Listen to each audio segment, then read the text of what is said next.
ka dia di ditu mah paralonan tuh ah. Tur gebaba de paralon geus si dia ayeuna mah lah. Geus lah. Tadi meta aki-aki ngacar teh tah ieu heula urang teh nyacar teh ai luhurna geus bolenang ari yeuna diktaeunkeun naon teh kalau diantep nu garung gede jol pindah ka lebak geuning bah hei balik Angel.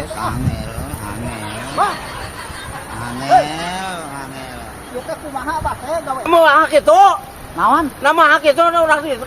Jadi teh kakek loba paralonan batok mina ka DG. oh kumaha nu gableg gue ka paralon nek moal nu pentingna dikitu dikesik lah dikitukeun ngadekeunana diakalan Astagfirullah, aya mah kababan kakek. moal kudu ka babad moal pokona mah kita saha jeung pindah ka dieu itu heula kitukeun tah kesik launan ai api ku moal naon Hah, nya eta tuh aing ngapaur kakek itu teh anu batur sawareh anu urang hiji. Nah. Anu kababadan nu batur baru jadi piomongin ka urang. moal asa api urang mah binang kersan mah ngulikeun ka abah urang binang di kitu teu aman we Hah? Wah, begitu aing ngapaur kakek. Kalau itu ngahujud kitu itu paralona coba. ka power digawe coba ka power kitu mah geus mah barang hakan mah gableg gaji moal ieu mah acak-acakan teh urang mah tanahnya ngajalur kita ngoh mula aya acak-acakan ke mana najis teh kudu bayar na ge digawe na ge Astaga, aing di mau dibayar ku mana?